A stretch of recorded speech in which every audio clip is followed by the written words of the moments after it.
So, welcome back to the channel. If you're new here, my name's John, one half of Two Welsh Travellers. Do a lot of hiking reviews, gear reviews and wild camping on this one. If you like some of the videos, if you like this one, please just hit that subscribe button down the bottom and like the video. The subscribing really does mean a lot. Every time that it pops up with one, I get really excited about it. It's quite sad. But today, I'm here to talk to you about what I think could be the best budget or starter tent that you can buy. So, as you probably guessed from the caption of this, I'm here to talk to you about the Vango Nevis 100. There it is.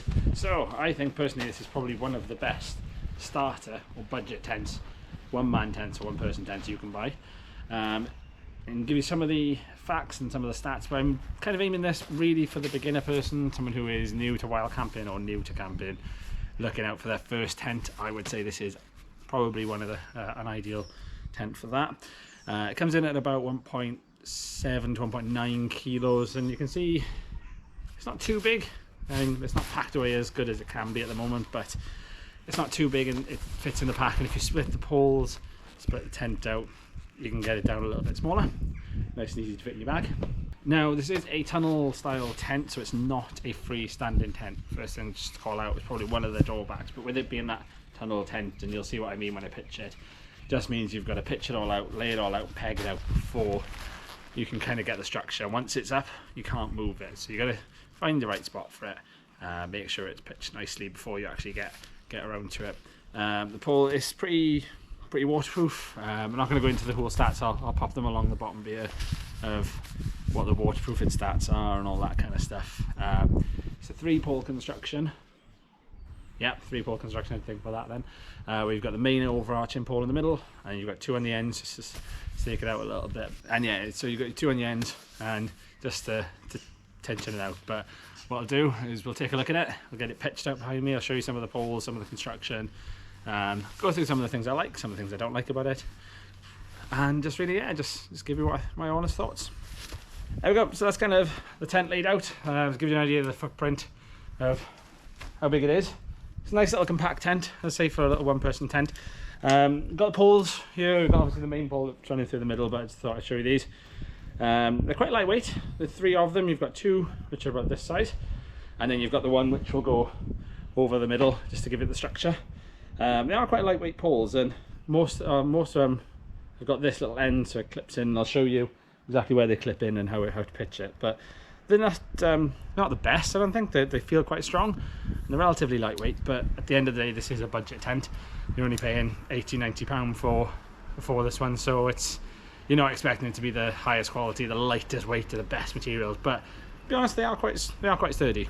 So what I'm going to do is I'll get the tent pitched up, and then I'll show you around some of the features of it and show you exactly what I like, what are the things that are a bit quirky about it, or what I don't like about it.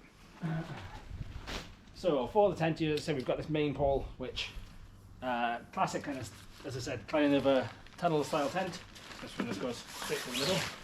Now it is probably just one thing to note at this point, it is inner and outer pitch together, which I think is brilliant, and I think most tents should be. I think when you look at things like the MSR, and particularly the American tents, you pitch the inner first, which on a nice sunny dry day, brilliant. But when it's a bit rainy or a bit rubbish, it's not the best. So this one you pitch all of it together, and it's nice and simple, nice and easy, no real fuss. If it's raining, absolutely fine, everything inside stays dry. But yeah, so first of all, I'm just going to put this through the centre. It's been a while since I pitched this tent, so bear with me for a minute. This might be a bit of fun.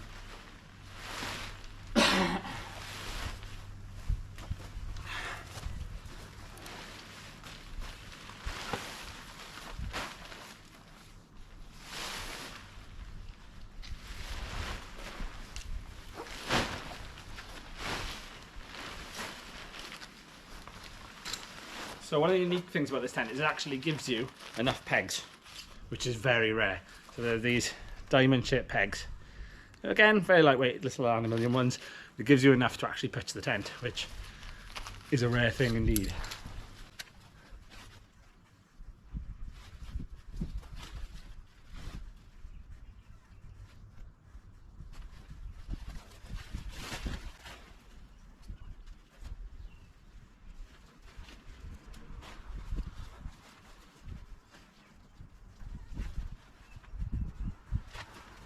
So that's the kind of basic form of the tent. You can kind of see the footprint that it's got. What I'll do is I'll show you up close some of the grommets and things of how you put the poles in, and then get the ends all set up as well. So to get the ends up, you've got, obviously as I mentioned earlier, these poles. You've got the one end which has got that grommet on there. The other is obviously nothing on there. So what you do is under here you've got a little tab with an opening. So hopefully you can see that on camera. So you've got that bit goes into there, and then grommet on the bottom. That plugs in, get that nice and tight. Grab one of the pegs, grab the guy rope, and then you can just kind of pull him out as far as you need. Just try and get the tension in there. And then it's also got these little adjusters on here as well, which hopefully you can see. So you've got these there. So once you've got him all pegged out, you can then tension it up. Make sure you've got a nice taut section to the tent there. So tension that right out. Pull that down. And away to go. Now you do have obviously these straps down here as well, so you can run those through and tension them out and get that nice and taut. You can get it quite close to the ground actually, get that nice and taut. What you need to do is for these poles, you've got one on either end, so that just goes out, and then you've got the basic form of the tent. So I'm going to plug it in the other end, peg him out, get the guy ropes all done, and give you a bit of a walk around and show you what it's like. So there we are. So that is basic shape of the tent. Now obviously pitching the garden beer, I haven't done the best job in pitching it. You can get it a lot tighter than this, but you can really strap that down. You can really get this skirt quite close to the floor, which is really good. So what I'm going to do is just going to go around. You've got guy ropes either side, which are actually good quality. I think they feel quite strong. They're supported with the eyelet there, so it's actually not through just the fabric, which is quite good. I know on the nature hike it's just through the fabric, and I was worried a little bit that it might come apart or just pull and break the tent. But yeah, I'll get it pitched out, do a little wander around the tent and show you what it's like. Cool, right, yeah, so as I said, we've got the central zip. I've got some little velcro straps just to keep it down with there. The zip is okay. I've snagged it a couple of times is the only thing, so you just need to be a little bit careful when you're actually zipping them up. But it's got, obviously, once the door's open, roll him up. I'm really good. I'll show you a little close up, but it's got a bungee on the pull cord there, which is quite good, because a lot of the tents just have the fabric one. It's really difficult to try and pull, so it's not the easiest to try and roll the door up and tie it up, but the door stays out of the way. And as I said, this rain gutter at the top just directs all the rain off and down the side, so it's really good actually. So we'll have a look inside. It's got quite a large door on here as well, which is really cool, and it does tuck away quite nicely, so you can get rid of it. But yeah, we'll take a look inside. So the one thing to note with Vango tents, I'll do a bit of a close-up on this, but it's got a tensioner inside which does run through the door. So that's probably the first drawback, or the first downside to this tent, because it does run through the door. So when you open up the door, you need to disconnect this, and I'll show you where it connects. But it's just a little thing. So you've got your big door, that just rolls up, and we'll chuck that in there, and we'll take a look inside. It's all orange, so when it's quite sunny, it's quite bright in this tent. But there's quite a lot of space, because of the shape of it. It is that tunnel style tent, but it does go out quite a way. That's kind of like a diamond shape in there. So you've got quite a bit of room over that side. The bathtub floor is quite deep, obviously you can get most of my fingers down there, so it does give you a bit of protection from the elements. Stops the rain getting up inside there. You've got a decent sized vestibule, so you can pull this a little bit tighter. And you've got another adjustment strap here which runs under the tent, so you can just make that just that little bit tighter and properly get that quite taut and quite well pegged out there. So obviously you've got your adjuster down here as well, just to get that tighter. But it's a decent sized vestibule. It's big enough to get your shoes, get all your equipment in there, your stove, your food, your beers more importantly. But yeah, it's a decent little size. So we'll jump in the tent, we'll have a look and see what you think of the inside of it. So I mentioned earlier the door, it's quite a big door. You've got a small little vent at the top. I'll do it back up and I'll show you, but it folds up and then tucks away nicely into a little pocket there. We'll bring it through. You can see it just tucks away, so you haven't kind of got that big open space here all hanging down or flapping around. So that's a really good feature. I really like that. So you can probably see that the biggest downside, and this isn't, I don't think, specific to this tent, but it's kind of all these style tents, is that I'm 6'1".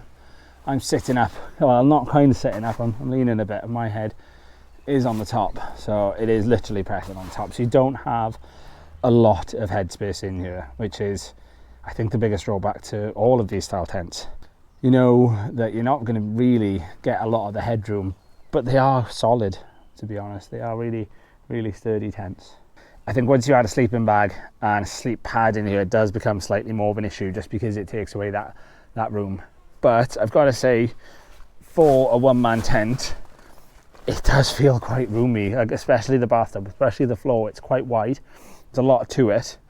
You can easily get your sleep pad and your bag and everything in here. So what I've done in the past is, when I've come out and it's been raining, I've actually put my sleep pad in here, got my sleeping bag in, and then I've managed to put my bag alongside here as well. So if I scoot over, you can kind of see there's a lot of space that side.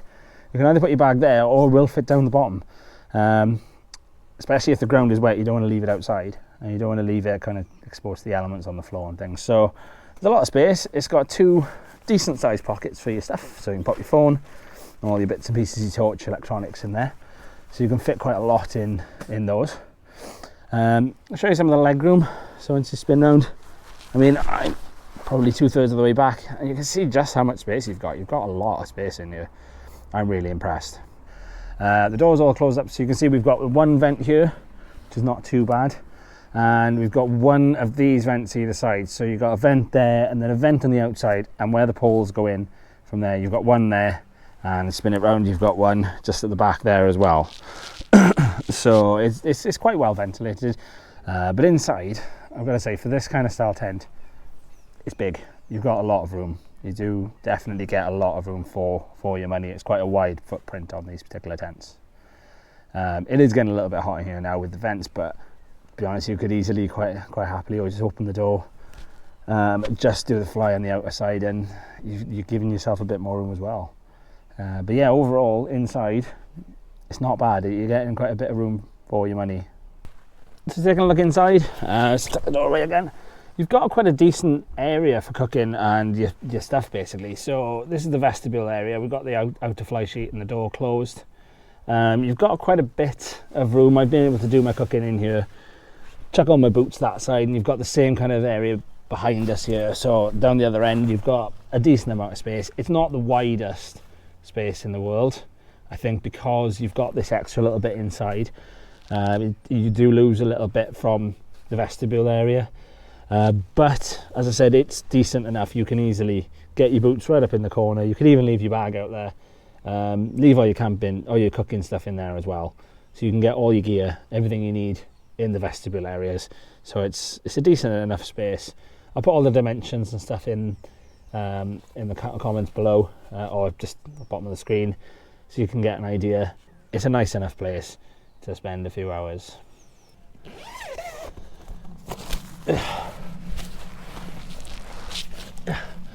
One thing to be warned with the tunnel tent is they're not easy or graceful to get in and out of. No matter what, you're going to look a bit clumsy trying to get in and out, especially if you're a bit bigger. So that's it, the Vango Nevis 100. I think personally, if you are just getting into wild camping, or if you're just getting into camping, backpacking, looking for a budget tent, you don't want to spend a fortune. As I said, this is on the Vango website for £130 at the moment. I easily look around, you can get a deal on it, you can get it for about £80–90.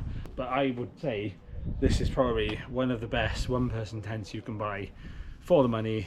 It's your first, or if it's your first tent, or if you're camping on a budget, it's not the lightest thing in the world, and there are some drawbacks, which I will admit, like the tensioners and things inside I showed you, and the doors. It's not the biggest, it's not the lightest, but it's certainly not the most expensive. It is one of the cheaper options out there.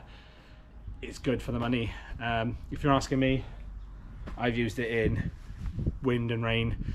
I've used it on sunny days. I've had a good few camps in it. I think it's a great little tent. It's definitely one I'm going to be taking more often. Something like on a multi-day hike, that is my go-to. Something you just need, if you just need something that's nice, simple, easy to pitch, and you're not too bothered about, as I said, about having this massive pack, or if you are concerned about having a massive pack even, you want to reduce the size of things, then you can't go wrong. So if you made it this far, thank you very much for watching. Hopefully you found this video a bit helpful. You've taken some advice off it, and hopefully just seeing the tent out and getting some experience of someone who has used it in multiple conditions, as I said, gives you some helpful tips or some helpful hints. If you have liked this video, then please hit like, hit that thumbs up button and subscribe, because it really does mean a lot. I said at the start we had a follower earlier on and I was like, oh, a follower, and it was quite sad on my part probably, but I really do appreciate it, and I appreciate that everyone is watching these and hopefully taking something from them. So keep an eye on the channel. We're aiming to do a lot more. We've got some wild camps and some new hikes planned and stuff for the next few weeks and the next few months. Check us out over on Instagram at 2 Welsh Travellers. We've got some pretty cool holidays going abroad soon. We've got some pretty cool things planned for the year. So yeah, if you've enjoyed it, thanks for watching, and I will see you on the next one.